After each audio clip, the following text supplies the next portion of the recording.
Halo semuanya, kami dari kelompok 3. Di sini dari kelompok metode EAP atau Enterprise Architecture Planning. Di sini akan mempresentasikan hasil dari kerja kelompok kami.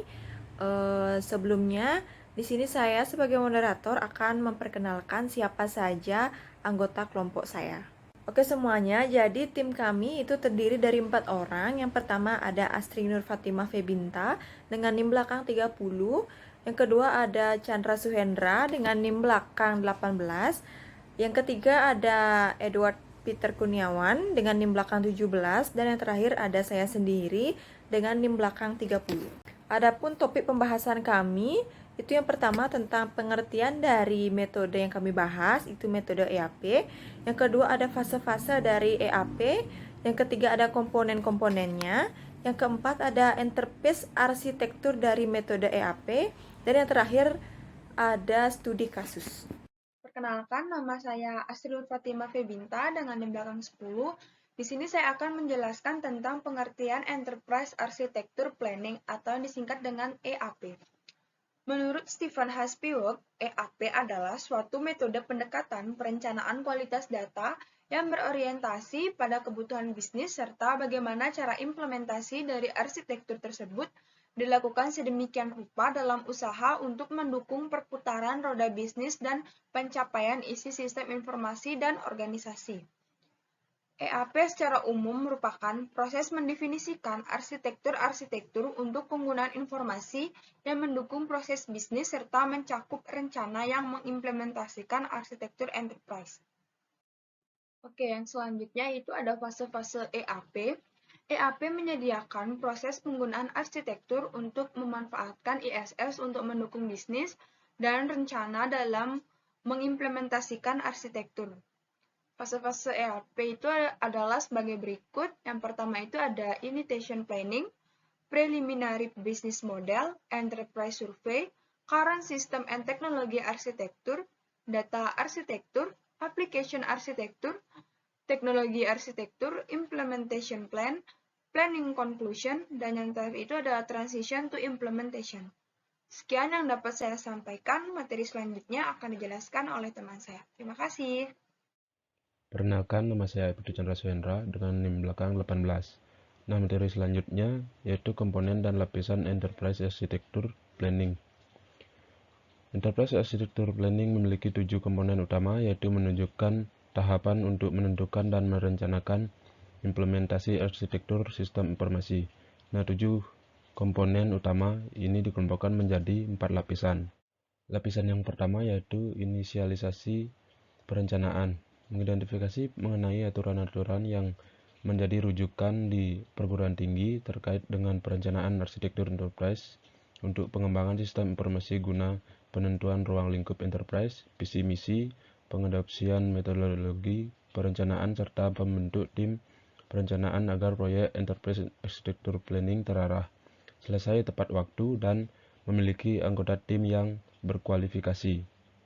Lapisan yang kedua yaitu tinjauan kondisi enterprise saat ini. Nah, pada lapisan ini terdapat dua tahap atau dua komponen, yaitu yang pertama permodelan proses bisnis. Tahap ini bertujuan untuk membangun suatu basis pengetahuan mengenai bisnis dan informasi yang digunakan enterprise saat ini. Tahap ini merupakan proses untuk mendefinisikan bisnis guna menyediakan model mengenai bisnis enterprise yang konsisten, komprehensif, dan lengkap sehingga dapat digunakan untuk mengidentifikasi arsitektur serta rencana implementasi. Nah, tahap yang kedua atau komponen yang kedua yaitu sistem dan teknologi saat ini. Tahap ini bertujuan untuk mengidentifikasi dan mendokumentasikan sistem aplikasi dan platform teknologi yang digunakan enterprise dalam mendukung fungsi bisnis saat ini, karena enterprise yang telah berjalan pada umumnya telah memiliki sistem dan teknologi untuk aplikasi-aplikasi sistem informasinya. Yang ketiga ada tinjauan rencana enterprise di masa depan. Nah, pada lapisan ini terdapat 3 tahap atau komponen, yaitu yang pertama arsitektur data. Tahap ini bertujuan untuk mengidentifikasi dan mendefinisikan jenis-jenis data utama atau entitas data yang diperlukan bagi enterprise guna mendukung fungsi-fungsi bisnis yang telah didefinisikan pada tahap permodelan bisnis, kemudian merelasikan entitas data tersebut dengan fungsi bisnis enterprise. Komponen yang kedua ada arsitektur aplikasi. Tahapan ini bertujuan untuk mengidentifikasi dan mendefinisikan jenis-jenis aplikasi utama yang dibutuhkan untuk mengelola data dan mendukung fungsi bisnis enterprise. Kemudian merelasikan aplikasi dengan fungsi bisnis enterprise.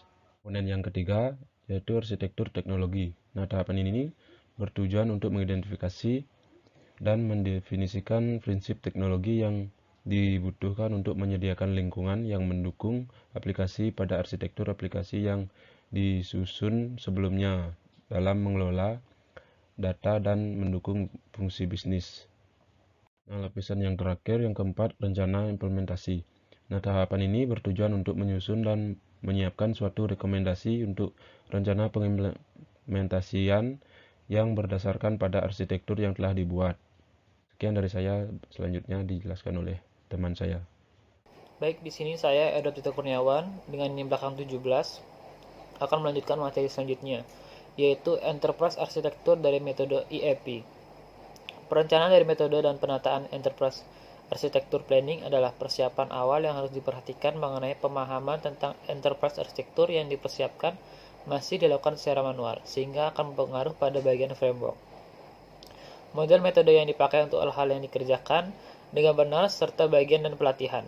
Dalam model metode penelitian ini, ada beberapa tahap dalam merancang arsitektur yang ada di dalam IEP, yaitu yang pertama pengumpulan data, yang kedua aktivitas proses, yang ketiga perancangan model sistem dan perangkat, yang keempat membuat perancangan desain model enterprise yang meliputi model data, model sistem aplikasi, model jaringan, dan testing. Selanjutnya itu ada enterprise arsitektur dari metode IEP. Yang pertama pengumpulan data.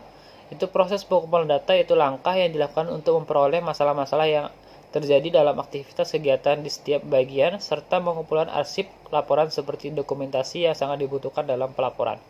Yang kedua itu aktivitas kegiatan, itu mempunyai peranan penting dalam menyusun kegiatan, apa saja yang dilakukan oleh setiap bagian sehingga dapat menghasilkan sebuah dokumentasi yang berhubungan dengan aktivitas tersebut. Yang ketiga itu model sistem dan perangkat. Model sistem yang akan digunakan dalam merancang aplikasi tersebut haruslah sesuai dengan kebutuhan aplikasi yang akan dibuat, serta perangkat yang bisa mendukung berjalan operasi aplikasi tersebut. Selanjutnya yang keempat itu ada model data, yaitu model data yang terdiri dari item-item yang berkaitan dengan database, aplikasi, serta aktivitas kegiatan yang berhubungan dengan hasil yang dibutuhkan untuk proses pelaporan dan dokumentasi. Yang kelima ada model aplikasi, yaitu memodelkan aplikasi yang akan dibuat dalam menentukan aplikasi dan mensupport berjalannya aplikasi tersebut. Yang keenam ada model jaringan, itu merupakan suatu model yang akan dipakai pada aplikasi pendukung berjalannya area bagian aplikasi data. Lalu yang nomor 7 itu ada testing, itu untuk merinci perubahan dari sistem yang lama dengan sistem yang baru guna untuk melihat perbandingan dari fasilitas, biaya yang akan dikeluarkan, serta menguji seberapa besar manfaat dalam perubahan aplikasi yang sudah dibangun. Langkah-langkah untuk membangun IEP harus dilakukan untuk mengerti kondisi sekarang dalam pencapaian yang akan direncanakan untuk sesuai dengan sasaran yang ingin dituju, ke kondisi yang akan datang, kemudian langkah berikutnya menyesuaikan visi dan misi perusahaan untuk kebutuhan di masa yang akan datang. Baik, sekian materi yang dapat saya paparkan. Untuk selanjutnya akan dilanjutkan oleh teman saya. Oke, jadi untuk materi yang terakhir itu ada studi kasus dari EAP. Jadi di sini kami mengambil studi kasus dari Akademi Abdi Nusa Pangkal Pinang yang merupakan sistem informasi yang bergerak di bidang pendidikan kesehatan. Jadi dengan adanya sistem interface ini, maka akan mendukung perencanaan sistem informasi yang baik dan teratur. Perencanaan sistem informasi yang masih kurang baik itu mengakibatkan kurang terarahnya prosedur sistem informasi pada Akademi Abdi Nusa Pangkal Pinang ini. Jadi maka dari itu penulis akan merancang sistem blueprint pada akademi ini dan sistem enterprise arsitektur planning atau EAP, yaitu penataan operasi pengertian dari penataan kepada pemakaian informasi untuk menunjukkan kegiatan, penataan untuk penerapan, dan penataan untuk sistem. Jadi ada beberapa tahap yang akan dilakukan dalam memodelkan EAP dengan membuat konsep blueprint ini. Jadi untuk memodelkan perencanaan enterprise Abdi Nusa Pangkal Pinang ini, tahap-tahap yang dilakukan itu sesuai dengan konsep EAP itu sendiri. Antara lain itu yang pertama ada pengumpulan data, yang kedua ada aktivitas kegiatan, dan yang terakhir ada pengembangan model arsitektur enterprise itu sendiri. Oke semuanya, jadi sesuai dengan tahap-tahap yang tadi saya sebutkan, itu yang pertama di sini ada tahap pengumpulan data.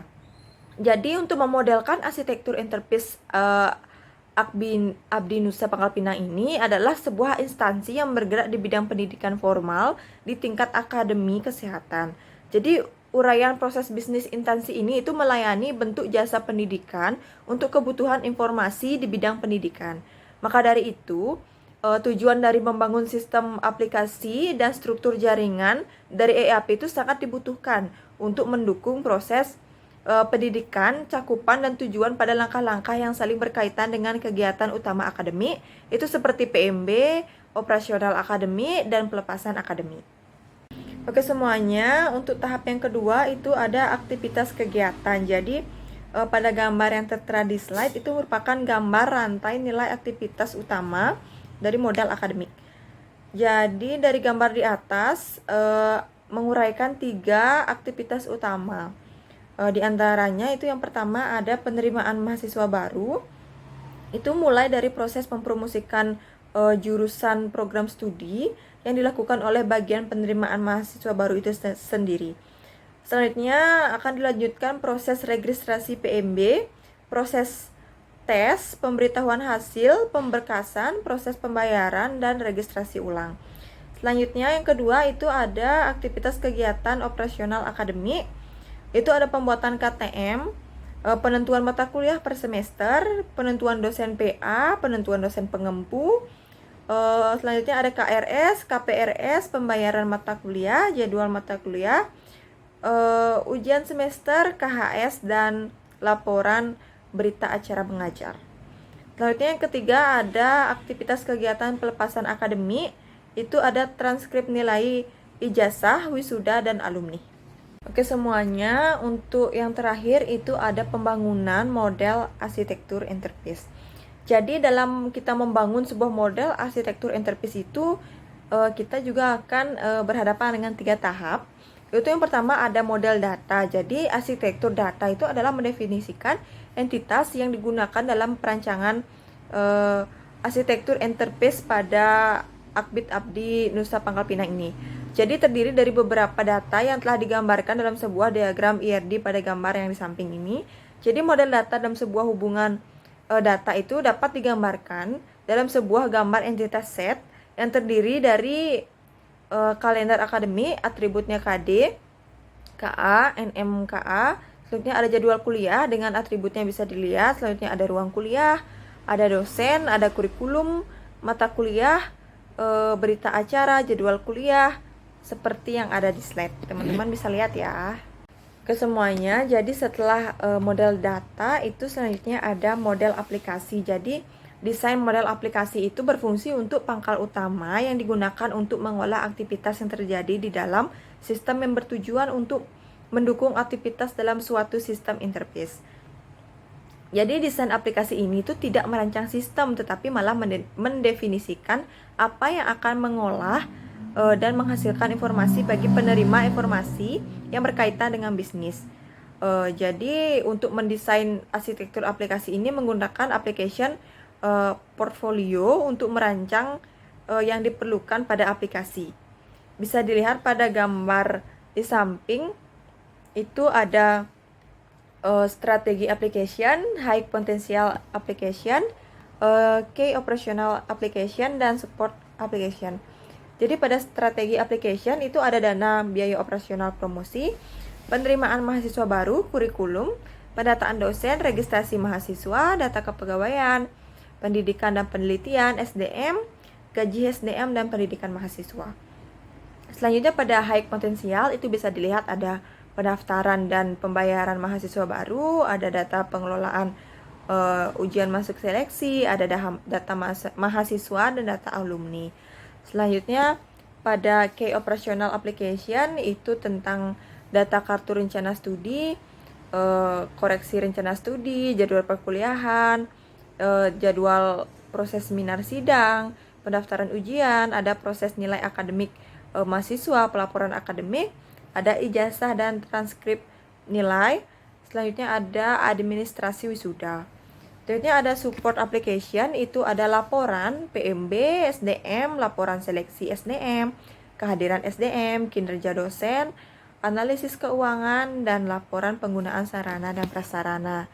Jadi, kaitannya aplikasi dengan entitas data itu dapat dirancang dalam relasi antara keduanya yang membentuk CUR matrix, sedangkan untuk fungsi-fungsi bisnis yang disupport oleh aplikasi itu dapat dirancang matrix relasi aplikasi yang saling terkait.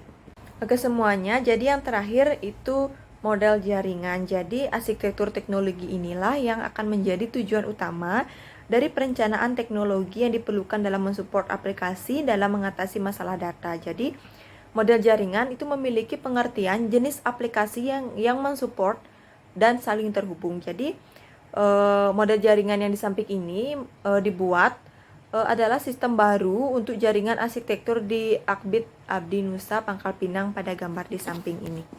Bisa dilihat ya teman-teman. Oke semuanya, sekian presentasi dari kelompok kami. Mohon maaf jika ada kesalahan kata maupun kekurangan materi dan kesalahan penyampaian materi. Terima kasih atas kesempatannya. Jika ada yang mau bertanya, itu bisa bertanya di tempat yang sudah disediakan. Sekian dari presentasi dari kelompok 3. Terima kasih atas waktunya. Sampai jumpa.